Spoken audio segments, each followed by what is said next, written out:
अल्लाहुम्मा सल्लि अला सय्यिदिना मौलाना मुहम्मदिन व अला आलि सय्यिदिना व मौलाना मुहम्मदिन व बारिक वसल्लिम सलातन व सलामन अलैका या रसूलल्लाह सल्लल्लाहु तआला अलैहि वसल्लम।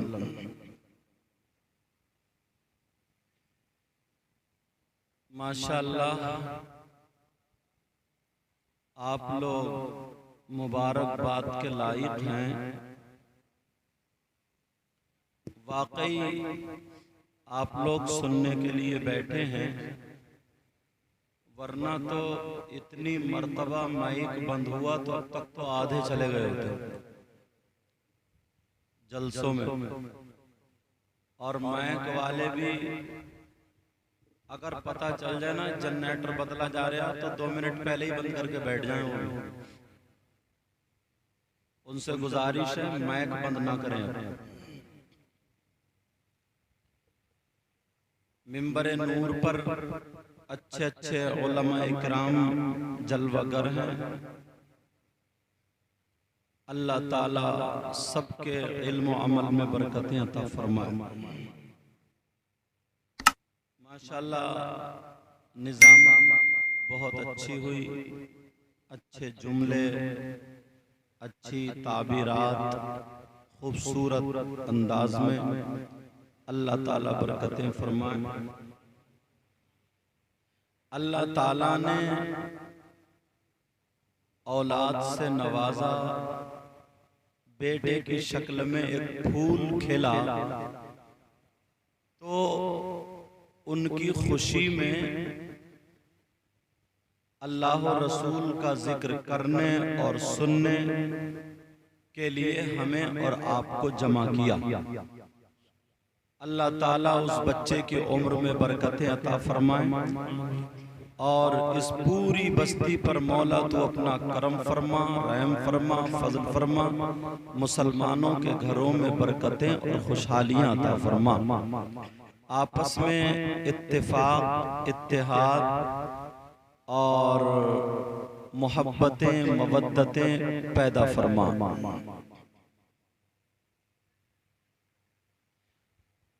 मैंने जो कुरान पाक की आयत करीमा पढ़ी है, ये अहले बैते अतहार की मोहब्बत का सबूत है।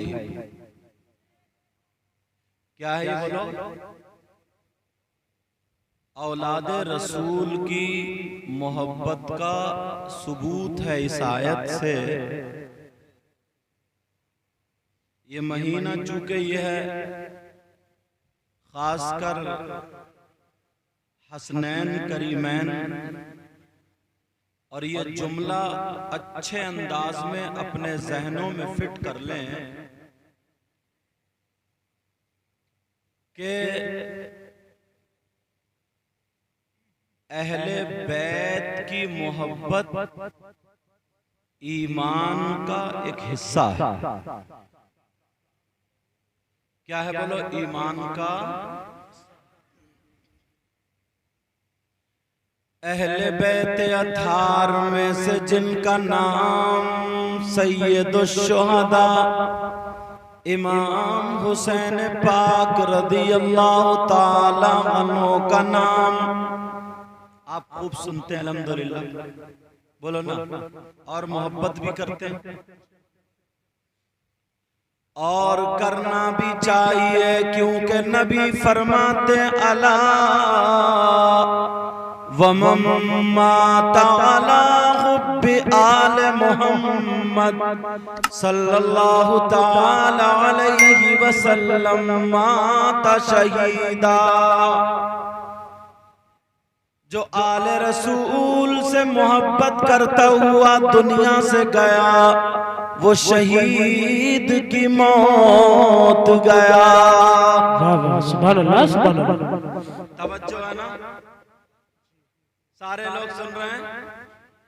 मेरी बात तो पलटा दो, किसी मौलाना की पलटा दो, तुम्हारी गलत हो सकती है मगर नबी की बात गलत।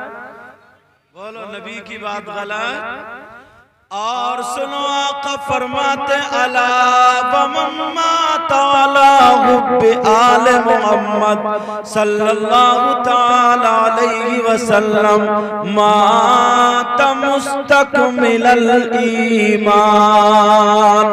आका फरमाते जो सैयदों से अहले बैत अतहार से मोहब्बत करता हुआ दुनिया से गया तो वो मुकम्मल ईमान के साथ गया। कौन फरमाते हैं? आका फरमाते मगर हुसैन पाक का नाम तुमने बहुत सुना है, थोड़ी सी अगर इजाजत हो तो डिटेल बता दूं। इमाम हुसैन पाक 6 भाई बहने थे, यानी 3 भाई और 3 बहनें। जो सैयदा फातिमा इनकी माँ थी, सैयदा फातिमा नबी की बेटी, इनसे 6 औलादे पैदा हुई, 3 लड़के 3 लड़कियां। एक लड़के का नाम हजरत इमाम हसन, दूसरे का नाम इमाम हुसैन, तीसरे का नाम कम लोगों ने सुना होगा, सुन लो, उनका नाम इमाम मोहसिन। ये बचपन ही में विसाल फरमा गए थे। अल्लाह अल्लाह 3 बहनें थी, एक का नाम सैयदा ज़ैनब, एक का नाम सैयदा रुक़ैया, एक का नाम उम्मे कुलसूम। शक में मत पड़ जाना, हुजूर की बेटियां 4 थी, उनके भी यही नाम थे। एक बेटी का नाम उम्मे कुलसूम, एक का ज़ैनब, एक का रुक़ैया और एक का फातिमा। इसलिए बता रहा हूं ताकि शक ना हो जाए। फातिमा ने अपनी बेटियों का नाम भी वही रखा था जो उनकी बहनों का नाम था।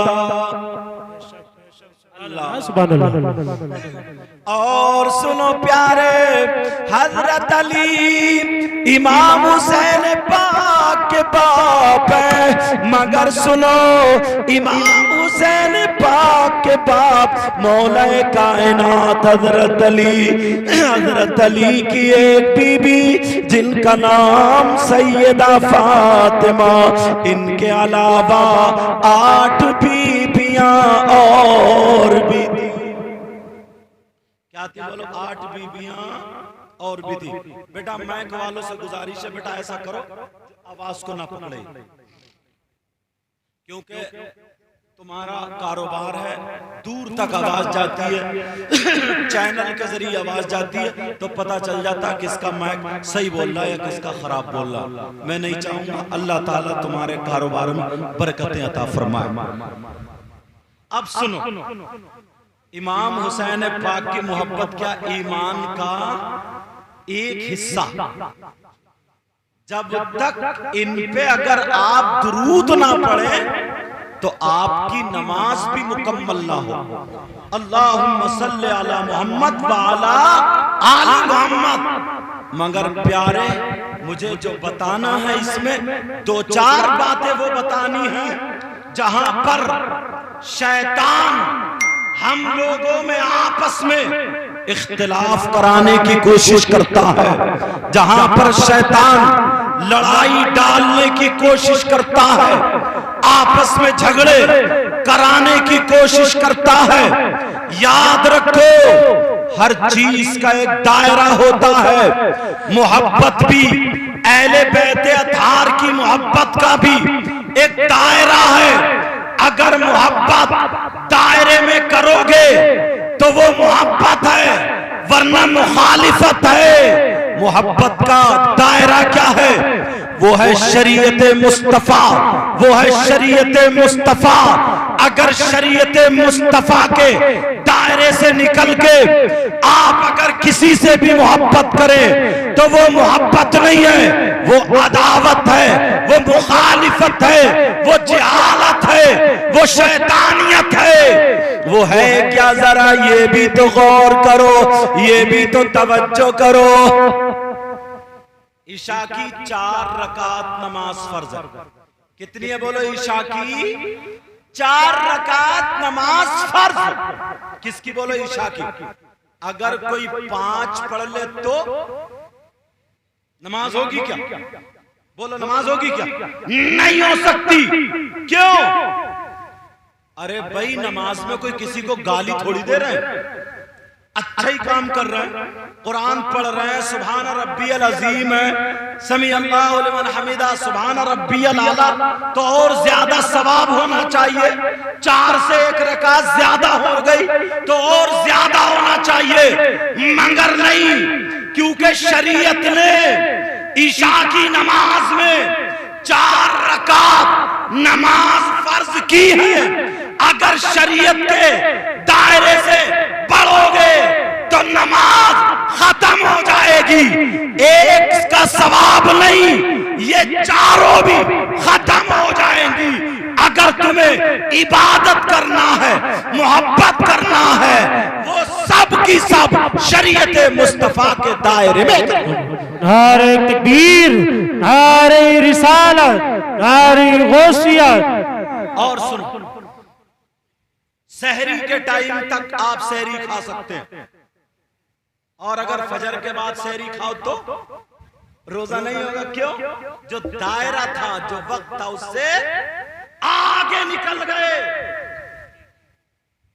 ऐसे ही अहले बैत अतार की मोहब्बत, हुसैन पाक की मोहब्बत, नबी के बच्चों की मोहब्बत ईमान का एक हिस्सा है। मगर याद रखो, अगर हुसैन पाक की मोहब्बत का नाम लेकर के अगर तुमने ढोल बजाया तो ये जायज नहीं होगा। हुसैन पाक की मोहब्बत का नाम लेकर के तुमने नाचना, खेलना, कूदना शुरू कर दिया तो याद रखो, ये हुसैन पाक से मोहब्बत नहीं बल्कि मुखालिफत। क्योंकि उन्होंने अपनी गर्दनें कटाई हैं तो नाना के दीन के लिए कटाई। कोई जमीन का झगड़ा नहीं था, कोई जायदाद का झगड़ा नहीं था, कोई आपस की औलाद का झगड़ा नहीं था, खानदान का झगड़ा नहीं था, बल्कि दीन और इस्लाम का झगड़ा था। यजीद भी कलमा पढ़ता था, मगर जानते हैं आपको मालूम है, कलमा पढ़ता था मगर शराबे पीता था, कलमा पढ़ता था मगर ढोल बजाया करता था, शराबे पीता था, ढोल बजाया करता था। एक तरफ कलमा तो पढ़ता था, दूसरी तरफ नाजायज लड़कियों को अपने पास में रखता था। कितनी औरतें नाजायज उसके घर में रहती थी। इसके हुकूमत में क्या हो रहा था? सगे बेटे का माँ के साथ निकाह हो रहा था, भाई का बहन के साथ निकाह हो रहा था, ये सारी चीजें हो रही थी। तो हुसैन पाक करबला के मैदान में आए थे। अरे बच्चों को देना आसान नहीं है, अपनी गर्दन देना आसान नहीं है, रुपये पैसे चले जाए बर्दाश्त कर लोगे, मगर औलाद को कौन दे सकता है? और यही तक नहीं, बल्कि अपनी जान को कौन दे सकता है? नबी के नवासे ने करबला के मैदान में दुनिया वालों को यह पैगाम दिया था, लोगों सुनो, मैं नाना की शरीयत, नाना का दीन करबला में बचाने आया हूं, अपने बच्चों को कटाने आया हूं, अपनी गर्दनें कटाने आया हूं। मेरे बच्चे, मेरा खानदान करबला में लुटा रहेगा, मगर नाना की शरीयत पे आज आने नहीं। सुभान अल्लाह, सुभान अल्लाह। नारे तकबीर, नारे रिसालत, नारे गौसियत, मसलके आला हजरत, फैजाने आला हजरत सैयद मुकीमुर रहमान साहिब किबला जिंदाबाद। आज लोग इसकी आड़ में कितनी बातें कर रहे हैं। किसी से पूछा तू ढोल क्यों बजा रहा, तू क्यों नाच रहा? कहने लगा मैं इमाम हुसैन पाक की मोहब्बत में बजा रहा हूँ। इससे कहना तेरी मोहब्बत, अरे तू हुसैन पाक की मोहब्बत में बजा रहा, उनकी शहादत के मौके पर तेरी माँ का इंतकाल हो जाए तो तीजे में क्यों नहीं बजाता, 10वें में क्यों नहीं बजाता, 40वें में क्यों नहीं बजाता, बोल क्यों नहीं बजाता? कुरान खानी कराता है, जिक्र कराता है, बच्चों को बुला के घर में पढ़वाता है। क्या तेरे अब्बा अच्छे हैं हसन हुसैन?